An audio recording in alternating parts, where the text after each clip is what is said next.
I'm Julien Baker. I play guitar in boygenius. I'm here in the studio with Gretsch, introducing you to the Gretsch boygenius Broadkaster Jr.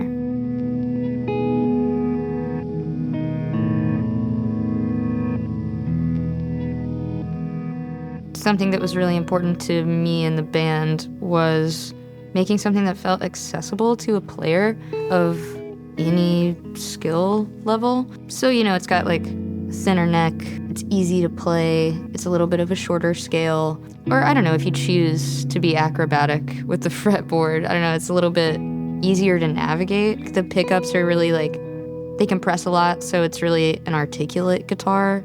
It sounds great out of the box, and it's really clean. The vision was just to make a guitar that felt good to play.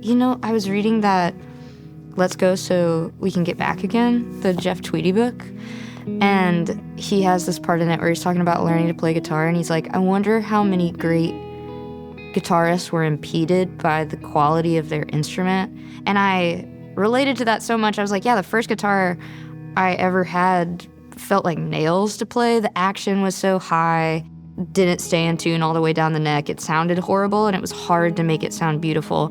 I enjoy that this is affordable and accessible for kids that want to pick up a guitar.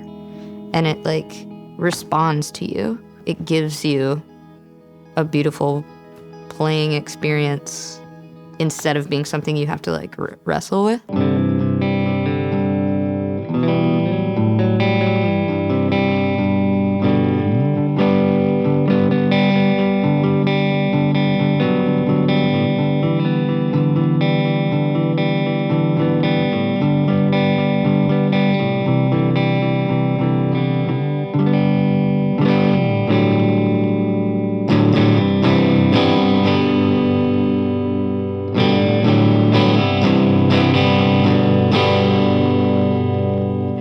These are just fun. These little 3 of Cups, we all have a 3 of Cups tattoo. It's a tarot card that thematically concerns friendship being the highest form of love. A little tooth from our lyrical references. Some spaceships, because we're always talking about space. I don't know, it's pretty. It's cool. It's a cool guitar. And I'm proud of it. It's also nice to look at something that visually represents art you've made and feel like it has significance to putting an instrument in somebody else's hands. My favorite thing about this guitar is its playability, and also when it breaks up, it doesn't get out of control. The pickups are really tight. Maybe they have a less expansive dynamic tone, but you get all of that when the guitar is at a low volume with no distortion, and then as soon as you push it, it gets gritty and bright. There's a lot more harmonics than I feel like you can get out of a single coil pickup, but it also is so nice across all of the dynamic playing. I feel like you can hear when you're articulating chords in a different way. It's really responsive to touch. That's the vocabulary a player uses. It's you learn the notes, and then your dialect is how you fret it and feel it. And so I'm I don't know. It feels really responsive.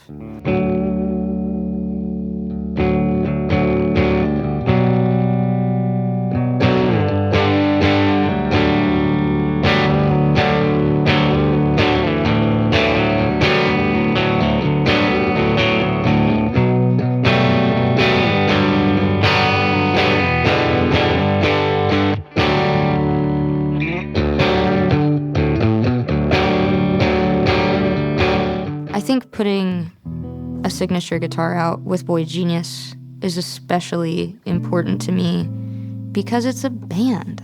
Something that I missed when I was playing by myself was the way that musical sensibilities influence each other and the way that an artistic family functions. And that's something I really got back from this band. This is a communication tool, essentially, is what a guitar is. It's an expression tool, but it doesn't exist within a vacuum. I was playing guitar on stage by myself for so long, and I feel like this is a guitar that's suited for a band. It's not necessarily geared towards somebody who wants to be a standout virtuoso.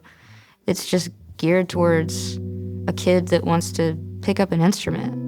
And I don't know, that was something that gave me a language outside of language when I really needed to communicate and make the friendships that were going to end up carrying me in my life. Like, aside from music, aside from being successful in music, my closest friends from childhood, we were just friends because I played guitar and Matthew Gilliam played drums.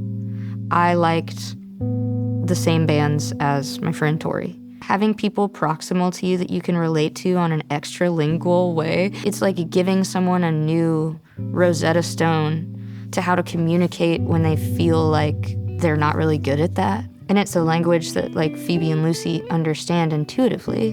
And when we play music together, I feel that.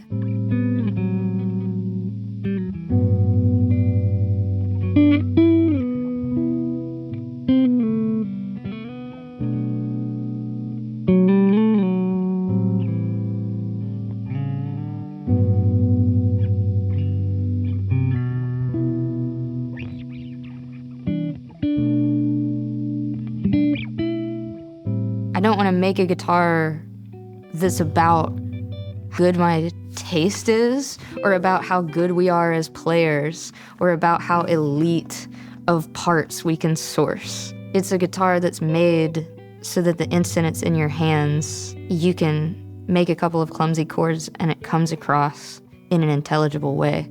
The more I play, the more I like understanding myself as part of a whole, like especially in a band.